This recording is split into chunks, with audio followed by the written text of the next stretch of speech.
I never thought I'd be the kind of woman who would beg a man for anything. I've always been strong, proud, independent, the type who walks away without looking back.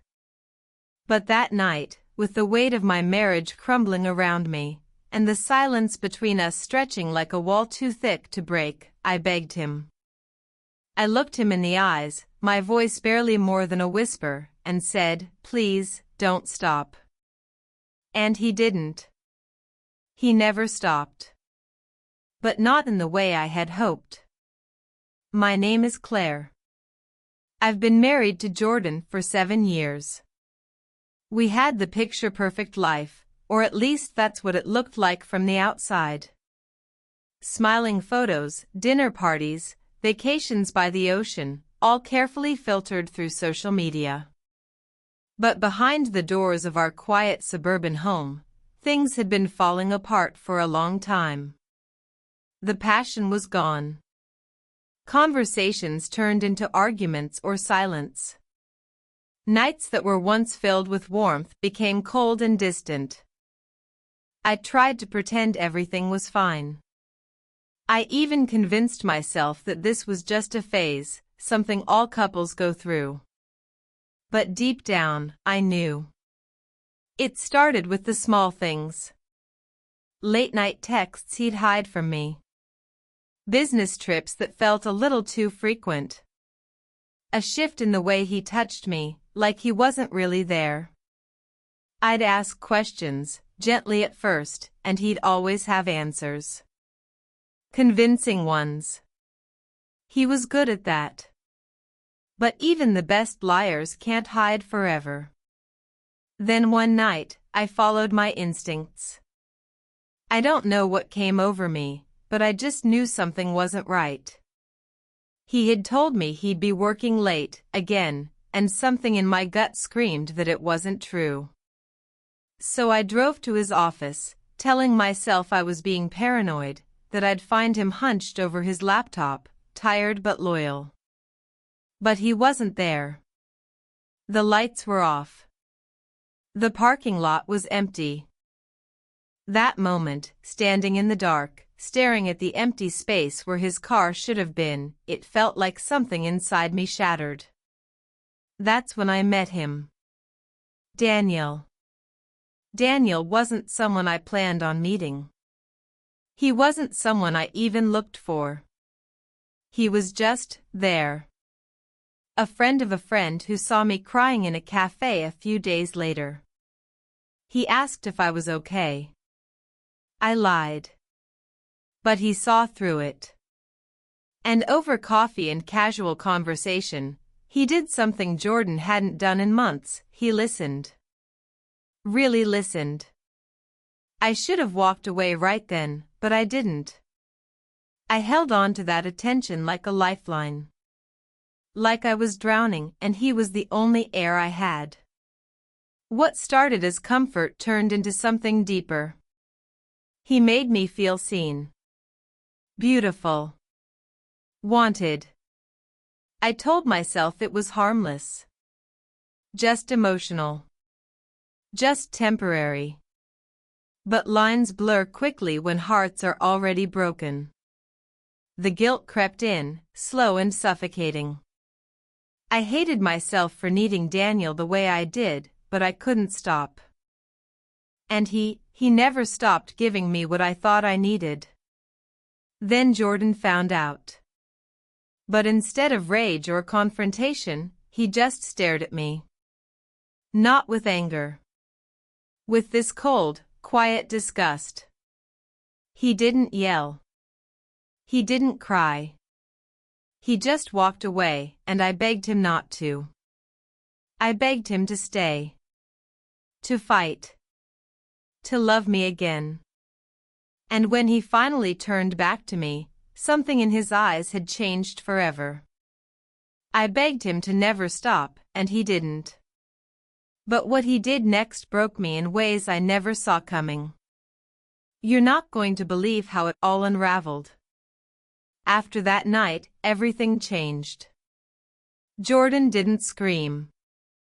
He didn't ask questions. He didn't beg for explanations. He just shifted. Like something inside him shut off.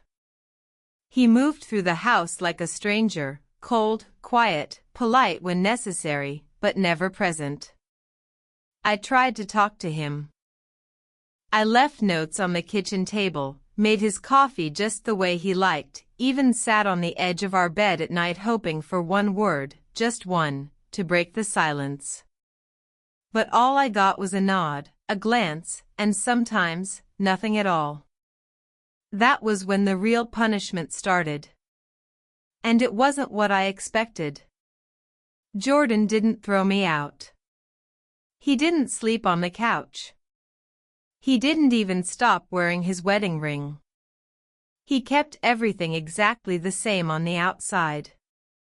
He smiled at neighbors. Showed up to family dinners. Held my hand in public. But behind closed doors, he froze me out. Emotionally. Mentally. Every gesture felt rehearsed, every look calculated. It was like living with a ghost of the man I married. And somehow, that hurt more than anything else. The silence, the distance, it made me question everything. Had I really been the one to break us? Or had we been broken long before Daniel ever came into the picture? The truth is, I was lonely before I ever made a mistake. I had been reaching out to Jordan for years, only to be met with closed doors and empty replies. I just stopped trying. And when Daniel looked at me like I was worth something, like I mattered, I let myself believe it was okay to lean in. Just a little. But what started as a whisper became a secret I couldn't bury. Daniel kept calling. Texting. He wanted more. He told me he loved me, that he was willing to wait, to be whatever I needed him to be. But I didn't know what I needed anymore. I was falling apart, and every day I stayed in that house with Jordan felt like a slow unraveling of who I used to be. I told Daniel I needed time. That I couldn't talk for a while. That I had to try and fix what I broke. He didn't like it, but he said he understood. What I didn't know was that Jordan wasn't just quietly enduring. He was watching. He had changed all the passwords to our shared accounts. The ones I didn't think he even remembered. He started tracking things, the Wi-Fi, the car GPS, my phone activity.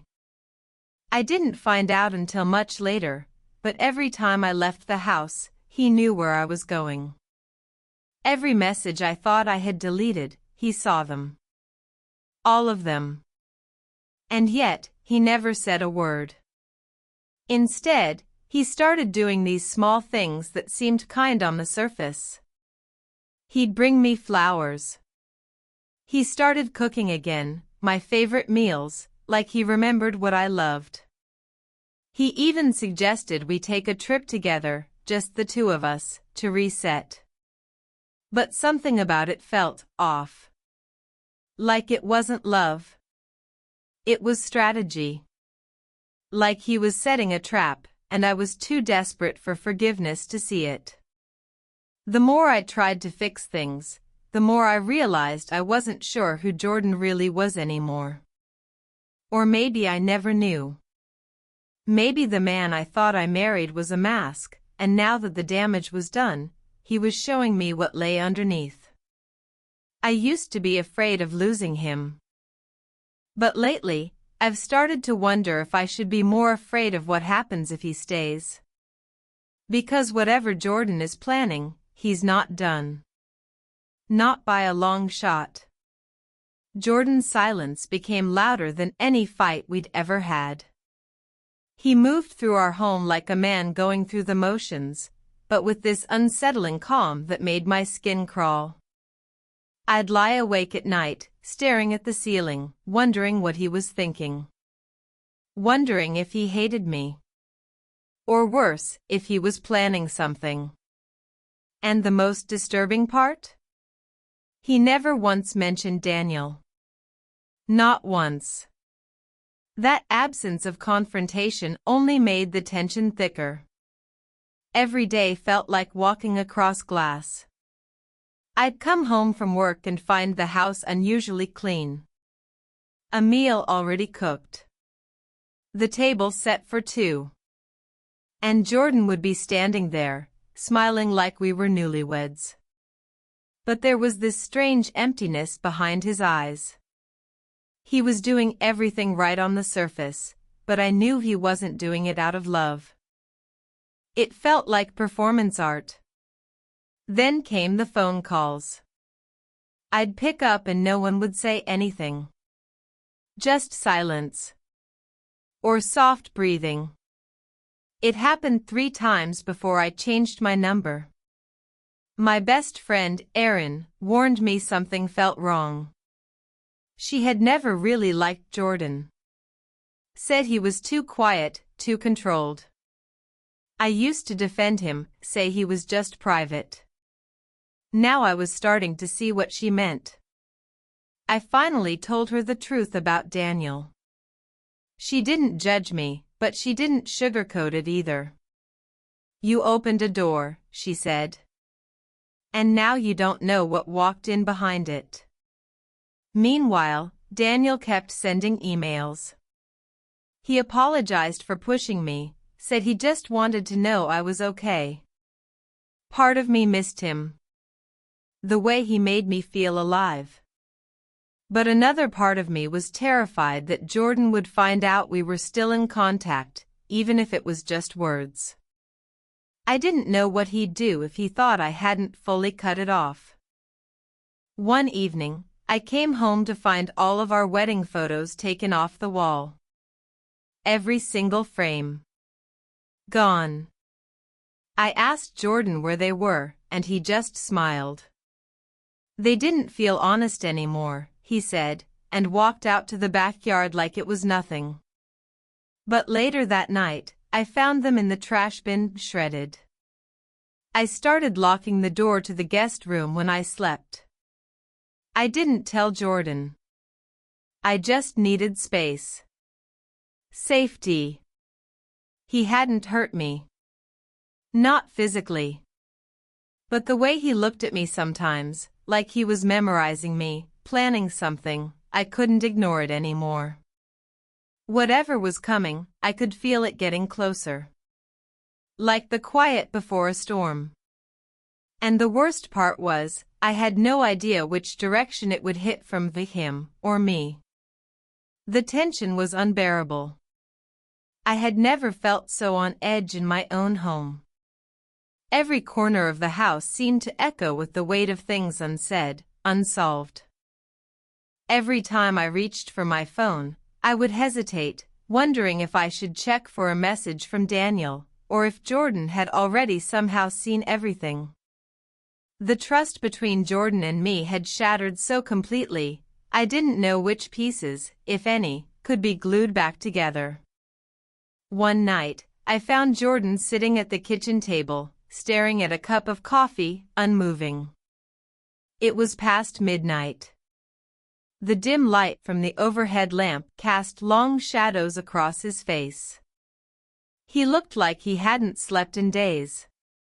For a moment, I thought maybe we could talk, really talk, like we used to, but something in his posture made me hesitate. It was the stillness that unnerved me. He looked up when I stepped into the room. I know about him, Claire, he said, his voice low but steady. My heart skipped a beat. My breath caught. I had no idea how much he knew, or when he'd figured it out. But the way he said it, calm, controlled, sent chills down my spine. I know everything. I stood frozen, unsure if I should say anything at all.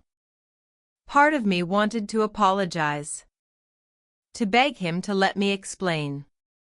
But the other part of me, the part that had been drowning in his cold silence for weeks, wanted to scream at him for waiting this long to confront me. He leaned back in his chair, folding his arms across his chest. You think I didn't notice? You think I didn't know what was happening? All those little signs? The late nights? The texts? You think I couldn't see it? His eyes were colder now, and I could see a flicker of something darker there. Something calculating. I opened my mouth to speak, but the words stuck. How could I explain something I hadn't fully understood myself? How could I make him understand that I hadn't meant for any of this to happen? Jordan stood up abruptly, knocking his chair back, and walked toward me. His presence was suffocating. The worst part, Claire, is that I'm still here. I'm still here, and you don't even know why. My stomach twisted, a lump forming in my throat. I had no idea what was coming next, but I felt the storm building, and I didn't know how to stop it. Jordan's words hung in the air like a heavy fog. You don't even know why. My heart raced, and every instinct screamed to run, to escape this suffocating room, but I couldn't move. I was trapped in his cold, calculating gaze, and I didn't know how to fight back. I had barely caught my breath when the sound of the front door creaked open. At first, I thought it was just the wind. But then I heard the footsteps, heavy, deliberate, coming closer. I turned, my pulse spiking. The last person I expected to see at this moment was standing in the doorway. Daniel. He stood there, looking every bit as surprised to see me as I was to see him. But there was something else in his expression, something darker. He had a grim look on his face, and his eyes flicked toward Jordan, then back to me. Claire, we need to talk, he said, his voice tight with urgency. Before I could respond, Jordan's face twisted in anger. He stepped toward Daniel, his movements so quick, it was like he had been waiting for this moment all along. What the hell are you doing here? Daniel didn't flinch. He stood his ground, his gaze unwavering. I couldn't let it go on any longer, he said. You've been playing this game for months, but I think it's time she knows the truth. My stomach dropped. Truth? What truth? Suddenly, Jordan's calm demeanor shattered. He grabbed Daniel by the collar, pushing him against the doorframe. You don't know what you're talking about, he growled, his voice low and dangerous. I stood frozen, the weight of their words sinking in. Something was happening, something much bigger than I had anticipated. Jordan wasn't just angry about me and Daniel. There was something else going on here, a secret, a lie, that had been hidden beneath everything, and now it was coming to light. But what was it? And why was Daniel so determined to expose it now? The tension in the room was suffocating. Daniel and Jordan stood there, inches apart, locked in a silent battle that felt like it would shatter everything around us. I couldn't breathe, couldn't think. But then Daniel spoke, his voice steady, even though I could see the tension in his jaw. Jordan knows, Claire. He knows everything. That's why he's been so calm, so in control. I turned to Jordan, trying to make sense of it all. What are you talking about? My voice trembled, but I couldn't stop myself from asking. I needed answers. Jordan stepped back, letting Daniel go, though his hands were still clenched into fists. She doesn't get it, does she? He muttered, almost to himself. Then, turning to me, his eyes grew cold. You think you were the one who messed things up? You think you're the only one who's been hiding things? I felt a chill run down my spine. What do you mean? While you were out there looking for someone else, Someone who made you feel good about yourself. Jordan's words sliced through the air. I've been doing the same thing. But I did it better. Suddenly, everything clicked. The phone calls. The quiet surveillance. Jordan had been having an affair too. But the real shock came when Daniel stepped forward, holding up a stack of papers, documents I recognized. My heart dropped. Jordan isn't just watching you, Claire, Daniel said. He's been watching me, too. And everything we've done, he's had it documented. Every message. Every meeting. Every step.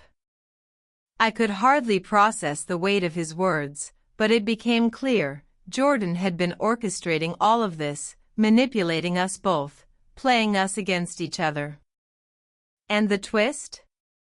He was never going to let either of us go. He wanted to control everything. The room fell into a stunned silence. I couldn't process what was happening, what Daniel had just exposed. The papers in his hand felt like they weighed a ton, the reality of it all sinking in slowly. Jordan wasn't just angry. He wasn't just hurt.